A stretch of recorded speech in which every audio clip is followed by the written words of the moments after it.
Donc maintenant, une fois qu'on a pu manipuler notre base de données, donc maintenant on va voir comment les afficher, c'est-à-dire dans la partie front-end. Front-end, c'est-à-dire la partie qui est en contact avec les utilisateurs. Donc là, on va voir cette notion de tag, c'est-à-dire comment utiliser, insérer des tags à l'intérieur de templates pour afficher des données. Vous allez voir que c'est une notion très simple et en même temps très puissante, donc qui va vous faciliter la vie lorsque vous allez travailler sur des projets Django. Et voilà, donc sans tarder, on se retrouve dans la console pour travailler ça ensemble.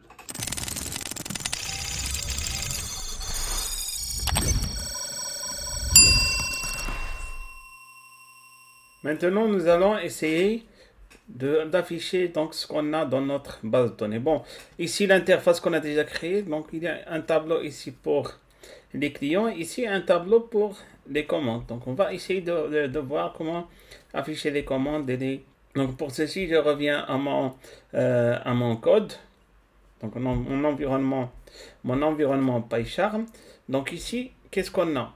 Donc dans produit, donc rappelez-vous, dans produit, on a une partie modèle. Donc ici, donc on a fait pas mal de choses dans les dernières vidéos. Donc ici, les champs du produit, donc les relations many to many, one to many. Donc là, une fois qu'on a créé ça, donc la partie qui est en contact avec l'utilisateur, c'est la partie views. Donc ça, cette partie, on l'a pas encore abordée d'une façon détaillée, mais là, donc qu'est-ce qu'on a déjà fait dans les premières vidéos? Donc on a créé une méthode ici qu'on a appelée, une fonction plutôt qui s'appelle home. Donc cette méthode home, plutôt cette fonction, donc ici elle fait un return et elle affiche donc accueil.html. Qu'est-ce qu'on a dans accueil.html? Donc ici dans template, il est où? Donc template produit. Et là, dans accueil, donc ici, j'ai les deux tableaux. Donc ici, premier tableau, donc ici, j'ai client, j'ai commande. Voilà, donc ici, créer un client. Et là, donc, j'ai les dernières commandes. Donc ici, j'ai les champs, ou plutôt, donc ici, les titres donc de la partie commande. Donc, qu'on a, donc ici, donc on a deux tableaux. Donc maintenant, l'idée, c'est d'afficher, bien sûr, des choses, donc des données dynamiques. Donc comment on peut faire ça? Donc on doit s'intéresser, comme j'ai dit, à la partie views. Donc je vais fermer tout ça. Voilà, donc ici dans views, donc là je vais faire la collecte, ou plutôt donc ici trouver, ramener donc les commandes. Donc je vais ramener les commandes et j'aurai besoin de ramener les clients. Comment je peux faire ça? Donc voilà, pour ramener les commandes, qu'est-ce qu'il faut faire? Donc il faut déjà importer le modèle commande. Comment on a fait pour importer donc ici un modèle à partir d'une autre app? Donc en utilisant par exemple ici commande.modèle et on a mis import commande. Donc ici on a importé donc le modèle commande. Après ici, dans commande, je vais mettre bien sûr donc commande, et là je vais chercher donc tous les objets, c'est-à-dire je vais mettre ici object, donc point all. Voilà, donc ici je mets une requête pour faire appel à tous les commandes. La même chose ici, donc je vais déjà importer les clients.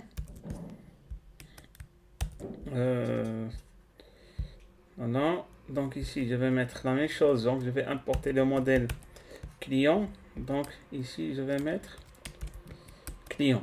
Voilà, je refais la même chose, c'est-à-dire pour importer ou bien pour envoyer une requête qui va me ramener tous les clients. Donc ici remarquez client avec S, et je mets ça dans un dictionnaire qu'on va appeler contexte. Un dictionnaire, rappelez-vous, donc ça c'est les bases de Python. Donc il est bien sûr entre ces accolades. Et bien sûr un dictionnaire se compose des clés et bien sûr des valeurs. Donc ici j'aurai commande Je peux l'écrire comme ça, mais comme je peux l'écrire comme je veux, c'est pas grave. L'important c'est de garder ce nom. Donc on a ici, donc ici on a commande et bien sûr la valeur ça va être commande aussi. Comme j'ai dit, vous pouvez choisir autre chose. Et là donc pour client, donc je vais mettre toujours client et je vais mettre encore client. Voilà, donc maintenant en gros j'ai toutes les commandes et tous les clients. Après, tout ça est dans le contexte et bien sûr, je vais les mettre à l'intérieur de render. C'est comme si je suis en train de pousser les données, c'est-à-dire avec le template. Mais bien sûr, pour le moment, mon template, il ne sait pas où est-ce qu'il va afficher ces champs-là. Donc, pour les afficher, je dois aller c'est-à-dire au template, au fichier HTML. Donc, le fichier ici. Fichier HTML, accueil.html. Donc là, qu'est-ce que j'ai? J'ai le premier tableau. Et dans le premier tableau, ici, j'ai client et j'ai commande. Donc, qu'est-ce que je vais faire avec ça?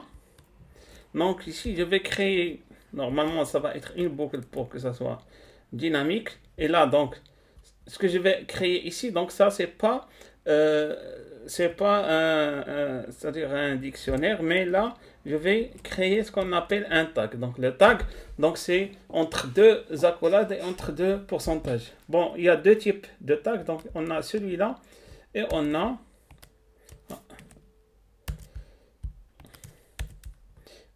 donc l'autre tag qui n'est pas utilisé avec les pourcentages, mais il y a uniquement les accolades. Voilà, donc ça c'est un tag et ça c'est un tag. Ce tag là, celui-là, donc c'est-à-dire sans pourcentage, donc on a uniquement double accolade. Donc ça c'est réservé pour afficher les données. Et celui-là, donc il est réservé pour écrire des expressions et pour bien sûr donc faire appel à des blocs. Donc c'est des choses qu'on va voir plus loin, mais en tout cas l'important, donc ce qu'il faut garder, c'est on a deux types de tags. Celui-là est pour afficher les données et celui-là donc pour les autres expressions. Donc ici, comme on a dit, donc ici je peux écrire une expression, je vais écrire une boucle for. Donc for client in. Donc ici, où est-ce que je vais chercher les clients? Donc normalement, je vais les chercher ici. Donc dans la clé dans laquelle je mets clients que j'ai cherché dans la base données. Donc ça, c'est un enchaînement que vous devez maîtriser. Donc il faut regarder cette vidéo vraiment d'une façon très concentrée pour comprendre cet acheminement. Donc on a importé ici, on a envoyé une requête pour trouver toutes les commandes et tous les clients. On les a mis dans un dictionnaire. On les a rendus avec le template. Et là, on est en train de mettre où est-ce qu'on doit afficher ces données. Donc ici j'ai écrit une boucle for. Je vais mettre ici end for et à l'intérieur je vais mettre quelque chose comme ça et là donc je vais afficher les données. Donc ici je vais mettre client. Donc ici, je vais mettre client.id. Donc parce que, je vais rajouter ici ID. Parce que rappelez-vous, dans ce tableau, j'ai client et j'ai commande. Donc je vais rajouter ID ici donc pour avoir les clients, c'est-à-dire organisés, ou plutôt classés. Je vais mettre client. Bon, je ne vais pas mettre commande. Je reviens au modèle ici client. Le modèle client. Bon, donc l'app client. Donc ici, le modèle. Donc j'ai le nom et j'ai le téléphone. Bon, je vais mettre téléphone. Je vais mettre ici téléphone. Donc là, je vais afficher les champs. Donc ici, je vais coller ça. Donc, rappelez-vous, donc ici, j'ai créé une boucle. Donc ça, c'est la boucle for client in client, donc avec S, c'est-à-dire tous les clients. Et là, donc, j'ai la fin de la boucle. Donc ici, pour chaque client, donc là, je vais afficher l'ID, je vais afficher le nom et je vais afficher téléphone. Il faut que ça soit écrit, bien sûr, de la même façon ici dans le modèle. Donc ici, téléphone et ici, nom. Voilà. Donc ça c'est pour ma boucle. Donc normalement, il doit afficher tout ce que j'ai dans la base de données. Donc je vais actualiser ici. Et voilà. Donc ici j'ai ID, client, téléphone. Sauf que ici le deuxième nom est affiché ici. Donc là, je vais voir pourquoi j'ai ce problème.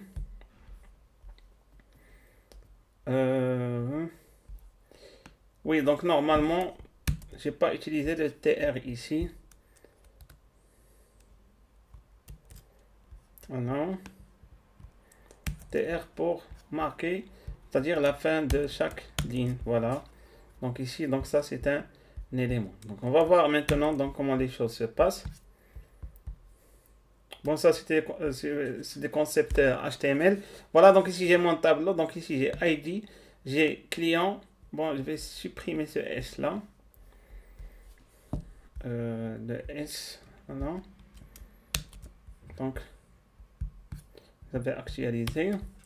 Et voilà, donc ici j'ai ID, j'ai client, j'ai téléphone et j'ai affiché ici les deux clients. Rappelez-vous que j'ai dans la partie console. Maintenant, ici, je vais afficher les commandes. Donc, ça va être la même chose. Donc, j'ai déjà ici dans la partie Views, à l'intérieur de la, c'est-à-dire la fonction Home qui importe ou bien qui affiche accueil. Donc, ici, j'ai les commandes. Voilà, donc ici, j'ai toutes les commandes. Voilà. Donc, pour afficher ces commandes, bien sûr, donc ici, je les ai importées, mais je dois montrer, donc ici, à mon programme, où est-ce qu'ils seront affichés. Donc, ça va être affiché ici, les 5 dernières commandes. Bon, ici, je vais mettre, je vais pas mettre pour le moment 5 dernières commandes, je vais mettre toutes les commandes. Donc, l'important ici, c'est de comprendre.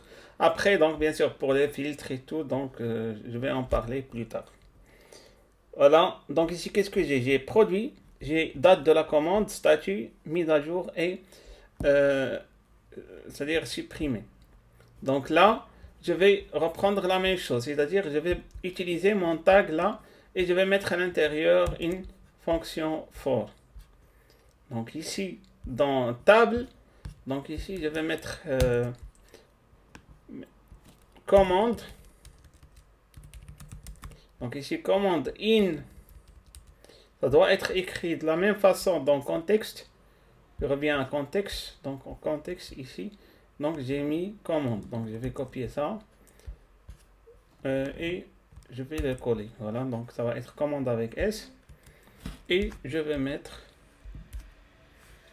le end false. Donc rendez-vous. Donc cette fois-ci ici je mets les pourcentages. Mais donc ici je reprends tout ça. Je vais le mettre à l'intérieur pour l'alimenter. Donc ici j'ai TR et là donc les éléments TH. Par exemple ici pour produit, donc ici je vais mettre commande point. Donc là je vais chercher dans le modèle de commande. Donc c'est pas celui-là, mais donc là je suis dans commande modèle et là donc j'ai produit, j'ai client et j'ai statut et date de création. Non. Bon, date de, bon, ici déjà pour nom du produit, donc ça va être ici produit. J'aurais besoin également du nom du client, donc ici je vais mettre commande.client, donc je préfère que ça soit le client, donc je n'utilise pas date de la commande, mais client. Bon, c'est un choix personnel, bien sûr, donc vous pouvez mettre ce que vous voulez. Et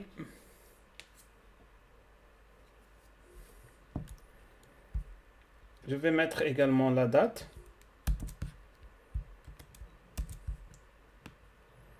Donc ici la date. Et là, je vais mettre ici comment j'ai exprimé c'est la date. Donc ça va être date création. Voilà. Pour statut, donc ici je vais mettre commande point. Donc là, donc j'utilise le point, bien sûr, pour pointer l'élément à l'intérieur de commande. Donc ici, ça va être statut. Pour mise à jour, donc je vais les garder après. Et voilà. Donc je vais voir maintenant si ça marche. Voilà. Donc ici, j'ai produit. Ah, n'a rien affiché.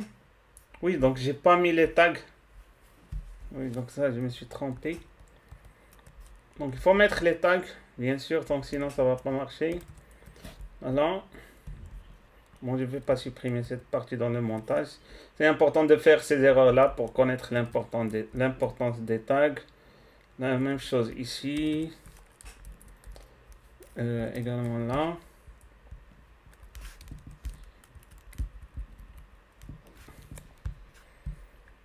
Voilà. Donc ici, je garde ça. Vite. Voilà. Donc ici, j'ai c'est-à-dire les titres, c'est-à-dire du tableau. Et là, donc, j'ai le contenu dynamique. Je vais actualiser maintenant. Et voilà. Donc ici, par exemple, j'ai chargeur. Donc, commandé, par exemple, ici, c'est l'impress. La date. Donc, remarquez ici, donc, la date. Et même l'heure. Donc, affiché. Le statut. Et ici, mise à jour et supprimé. Très bien. Comme j'ai dit, donc ça peut être un exercice intéressant pour vous. Vous pouvez rajouter ici un autre tableau donc pour les produits. Sinon, donc vous pouvez les créer dans une autre feuille, c'est-à-dire dans la partie, c'est-à-dire créer une autre page produits et mettre la liste des produits. Et vous pouvez utiliser ce qu'on vient de voir ici. Donc sinon, si c'est difficile pour vous, donc vous pouvez me laisser un commentaire et je vais essayer d'en parler plus loin. Voilà, donc maintenant on a vu comment afficher les données à partir de ma base de données. Voilà, donc ici, j'espère que les choses sont claires. Donc avant de terminer, donc je vais mettre des choses ici dans mise à jour et dans statut. Donc je vais vous montrer ici comment créer des liens. Donc ici, je vais mettre mettre à jour et supprimer. Bien sûr, ça va pas être quelque chose de normal, donc ça va être sous forme de lien. Donc pour écrire quelque chose sous forme de lien, donc je vais mettre ici href. Je vais pointer sur rien. Et là, donc, je vais mettre 1. Et là, donc, je vais mettre également